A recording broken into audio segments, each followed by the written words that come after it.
Sebetulnya Bani Ba'alawi yang ada di Indonesia, para habaib itu diuntungkan oleh orang-orang Nahdliyin. Mereka dihormati, mereka dihargai, bahkan mereka dimuliakan di Indonesia selama ini.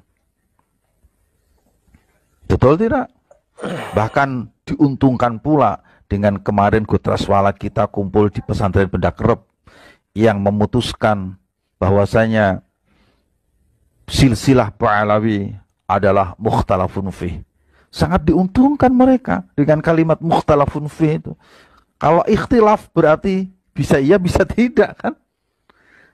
Kenapa demikian? Sebab beberapa ulama dunia itu di Mesir dari tahun 2009 itu, di Yaman, di Yordania pun beberapa ulama sudah mengatakan bahwasanya silsilah Ba'alawi sampai ke Rasulullah batal.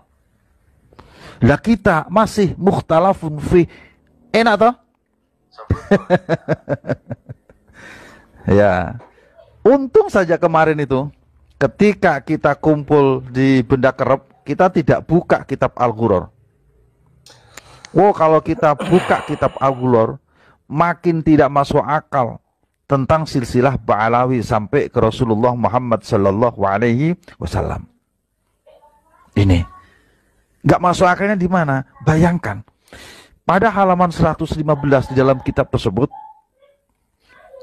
penentuan nasab Ba'alawi sampai ke Rasulullah itu hanya ditentukan melalui mimpi. Yang mimpi siapa?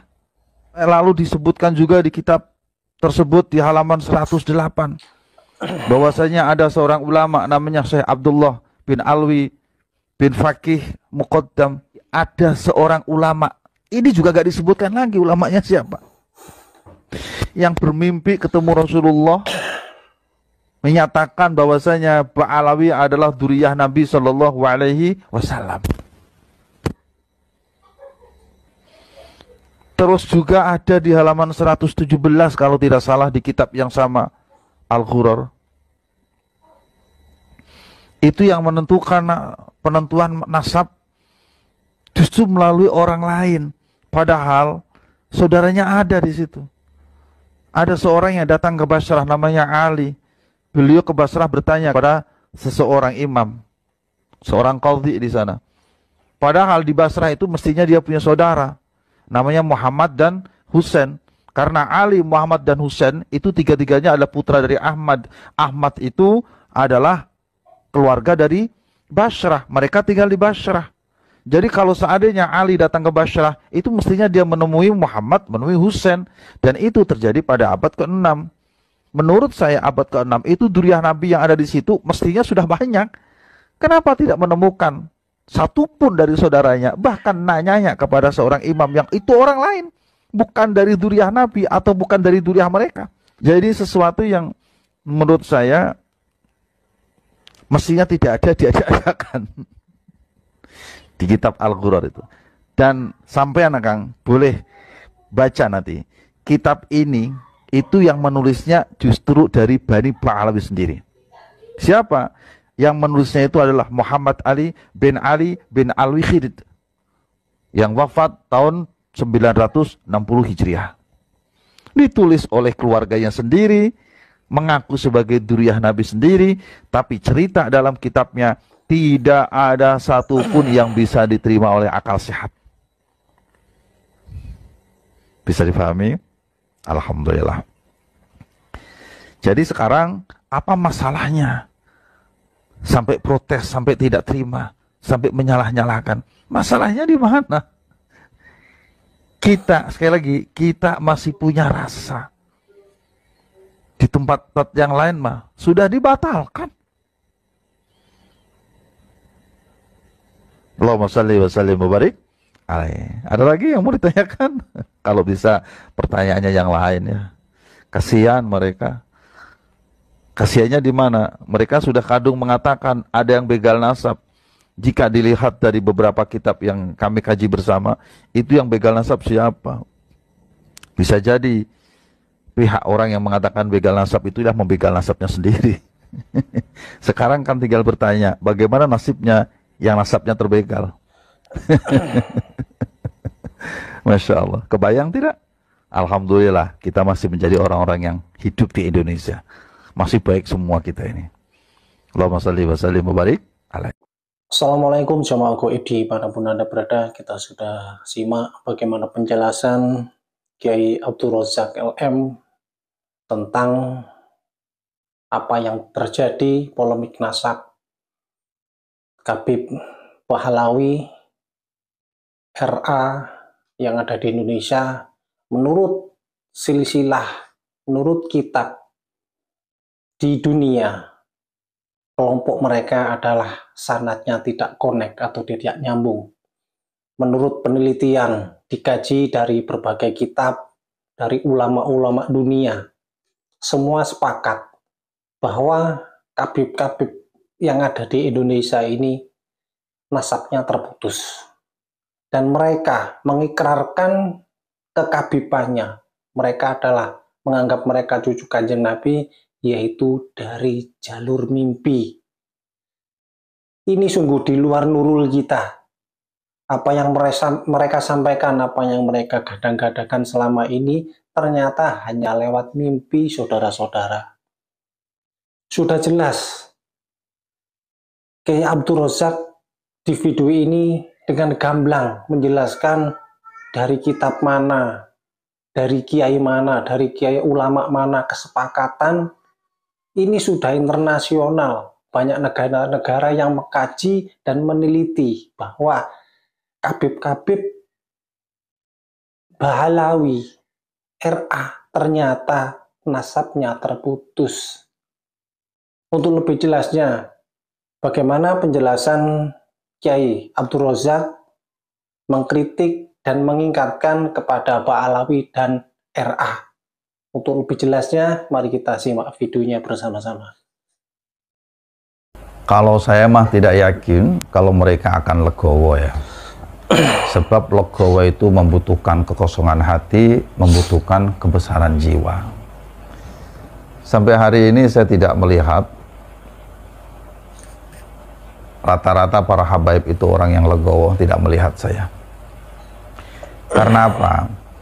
Mungkin bisa jadi mereka sudah terlalu lama dinabubukkan dengan kenangan-kenangan indah masa lalu. Karena dari tadinya yang dibangun adalah tentang kita ini adalah dzurriyyah Nabi. Sehingga setiap berbicara Ahlul Bait merasa dirinya adalah orang yang paling dzurriyyahnya. Kan begitu. Betul tidak? Apa yang terjadi kemudian? Memanfaatkan agama untuk kepentingan-kepentingan mereka. Yang saya khawatirkan justru terjadi pencucian otak kepada orang-orang yang kosong model kita begini nih.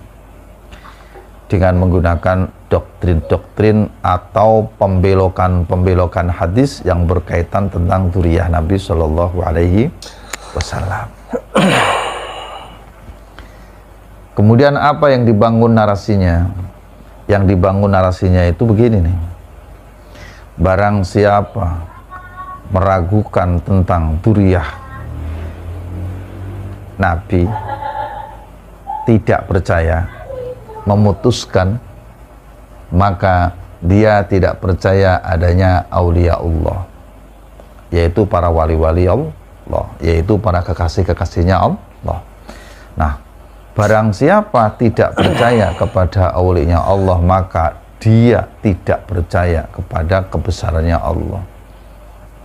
Atau bahasa yang sejenis lah ya, barang siapa tidak percaya kebesaran Allah, maka dia berarti menolak, berarti dia bermusuhan atau memusuhi Allah.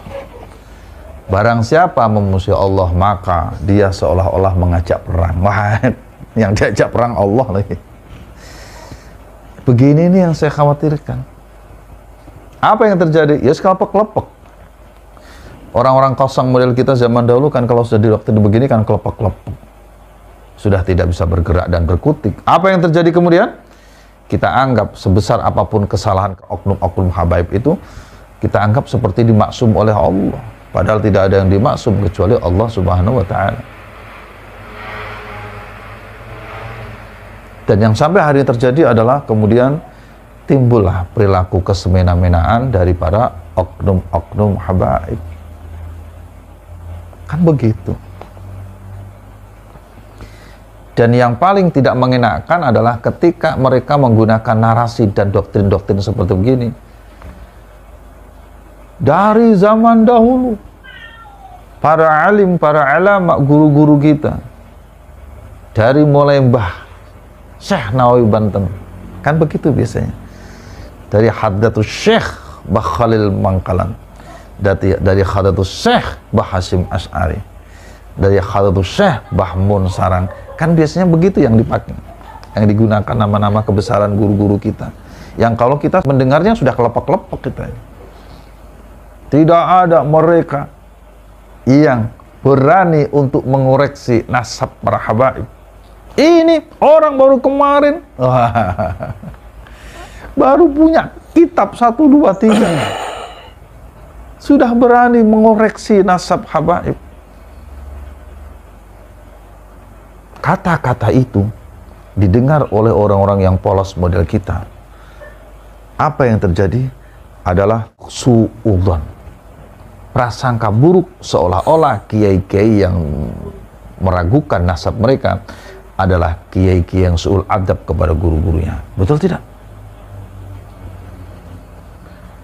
Padahal kalau kita mau jujur, saudaraku yang baik, saudaraku yang budiman dimanapun berada, zaman dahulu dan sekarang itu kenyataannya beda. Dulu saya temui zaman saya masih kecil ya, kalau ketemu habaib itu bawaannya adem, ayem, tentrem, enak, alim, nasihatnya itu mencerahkan.